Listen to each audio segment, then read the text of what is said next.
देखिए बेटा, next topic हो गया मेगास्पोरेंजियम। ठीक है, मेगास्पोरेंजियम। अब मेगास्पोरेंजियम मतलब ओव्यूल। अब ओव्यूल को देखो, जैसे मान लो ये कोई एक ओवरी है। ठीक है, इस ओवरी के अंदर अगर मान लो कि ओव्यूल अटैच है, ठीक है, कोई भी, ये सपोज दैट ये कोई भी एक ओव्यूल है। ठीक है, ये दो ओव्यूल हो गए। ठीक है, मान लो ये ओव्यूल अटैच है, तो ओव्यूल की ये वाली जो स्ट्रक्चर, ठीक है, ये जो स्ट्रक्चर है जो इसको ओवरी से अटैच करने का काम करती है।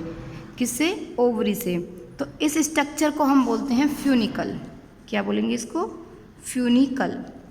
और जो इसकी अटैचमेंट है, इस जगह पर ये अटैच है।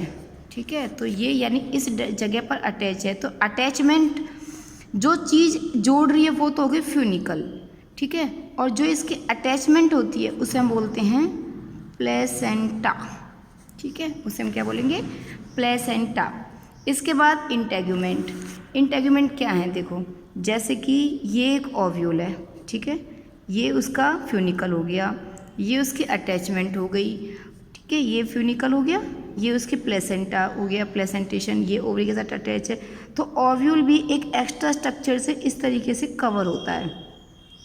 ओव्यूल एक इस तरीके की स्ट्रक्चरों से कवर्ड होता है, और इन स्ट्रक्चरों को हम बोलते हैं इंटेग्यूमेंट्स। ओव्यूल के अंदर का जो ये स्पेस है, इस स्पेस को हम बोलते हैं एम्ब्रियो सैक। ठीक है, इसको हम क्या बोलेंगे? Embryo sac. इसका जो पार्ट जिधर की तरफ से ये होता है फ्यूनिकल, जिधर की तरफ अटैच होती है, जिसकी ओपनिंग वाला पार्ट होता है, इसको हम बोलते हैं माइक्रोपाइल एंड। Micropyle and. ठीक है, ये वाले इंटेगुमेंट्स हो गए। और इसकी जो बैक वाला, जिधर की तरफ सपोज दैट यहाँ पे माइक्रोपाइल है, तो इसका जस्ट पीछे वाला जो पार्ट होगा, इसको हम बोलते हैं चैलेजा एंड। ठीक है, तो तीनों समझ में आ गए होंगे। ये इंटेगुमेंट्स हो गया, ये जिधर ओपनिंग होती है, जिधर की तरफ ये फ्यूनिकल, और ये फ्यूनिकल था, और ये प्लेसेंटा, ये अटैच होते हैं। उधर की तरफ के एंड को हम माइक्रोपाइल एंड बोलते हैं, इसके अपोजिट वाला चैलेजा एंड होता है, ये इंटेगुमेंट्स हैं। और इसके अंदर का जो भी स्पेस हमें यहाँ पे दिखाई दे रहा है, खाली स्पेस है, ये पूरा का पूरा एम्प्टी स्पेस। ठीक है, ये होगा हमारा एम्ब्रियो सैक, इसको हम बोलते हैं एम्ब्रियो सैक। ठीक है, इसके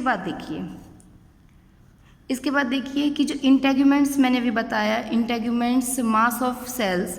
इंटेगुमेंट्स क्या होता है? एक मास ऑफ सेल्स होता है जिसे हम न्यूसेलस बोलते हैं। सेल ऑफ न्यूसेलस, न्यूसेलस की जो सेल्स होती हैं उनके अंदर, यानी कि जो इंटेगुमेंट्स की सेल्स होती हैं उनके अंदर रिजर्व मटेरियल फिल होता है, और इसके अंदर वाले पोर्शन को एम्ब्रियो सैक या फीमेल गैमेटोफाइट भी बोलते हैं। ओव्यूल के पास जनरली एक सिंगल सैक होता है, सिंगल सैक, यानी ये पूरा का पूरा एक ही पार्ट है, ये पूरा का पूरा एक ही पोर्शन है, तो इसको हम सिंगल सैक ही बोलेंगे। ठीक है, सिंगल सैक होता है फ्रॉम ए मेगास्पोर। कहाँ से? एक मेगास्पोर से थ्रू रिडक्शन डिवीजन। ये कैसे बनता है? रिडक्शन डिवीजन समझते हो ना, मियोसिस प्रोसेस। हाँ, ये हो गया। इसके बाद आता है मेगास्पोरोजेनेसिस, यानी कि फीमेल गैमेटोफाइट फॉर्मेशन कैसे होती है। तो वो process of megaspore, the process of formation of megaspore यानी फीमेल गैमेट यानी ovule from the megaspore mother cell. क्योंकि पहले मैंने आपको बताया जो सिमिलर टाइप की सेल्स होती हैं, जैसे हमने इससे पहले वाले जो मेल वाले पार्ट में भी की थी प्राइमरी मदर सेल्स, वैसे ही इसमें भी मेगास्पोर मदर सेल्स फॉर्म होती हैं। तो मेगास्पोर मदर सेल्स से फिर मेगास्पोर बनेंगे, तो उसे हम बोलते हैं मेगास्पोरोजेनेसिस। तो the process of formation of megaspore from megaspore mother cells are called megasporogenesis. ठीक है, तो इसे हम बोलेंगे मेगास्पोर मदर सेल्स को हम MMC, मेगास्पोर मदर सेल्स। तो ovule generally differentiated single megaspore, जो ओव्यूल है वो किस में डिवाइड होता है? सिंगल मेगास्पोर मदर सेल में, यानी कि एक ही मेगास्पोर मदर सेल बनती है। कहाँ पे? In the micropyle region. Micropyle region कौन सा रीजन था बेटा? ये वाला रीजन था। तो इसी रीजन पे सिर्फ एक ही MMR वो बनती है, megaspore mother cell, megaspore mother cell. ठीक है, उसी में डिवाइड होता है ये, तो एक ही बनेगी। इसके बाद एक ही जब बनती है, फिर it is the large cell. फिर यहाँ पे जो ये सेल होती है ये थोड़ी बड़ी सेल्स होती है, इसके अंदर काफ़ी सारे साइटोप्लाज्म प्रेजेंट होती हैं और एक न्यूक्लियस भी प्रेजेंट होता है। फिर जो माइक्रोपाइल, ये जो मेगास्पोर मदर सेल्स होती हैं, इनके अंदर म्यूटिक डिवीजन होती है। म्यूटिक डिवीजन समझते हो? 1 से 2, 2 से 4, यानी कि जैसे यहाँ पे जो मेगास्पोर मदर सेल बनी थी वो एक ही बनी थी जिसके अंदर डेंस साइटोप्लाज्म न्यूक्लियस प्रेजेंट था।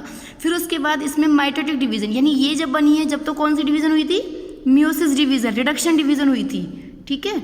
उसके बाद जब स्पोर फॉर्म होंगे तो फिर इसमें डबलिंग होगी, तो 1 से 2, 2 से 4, इस तरीके से इसके अंदर माइटोटिक डिवीजन आएगी। फिर कौन सी डिवीजन आएगी, माइटोटिक डिवीजन, ठीक है।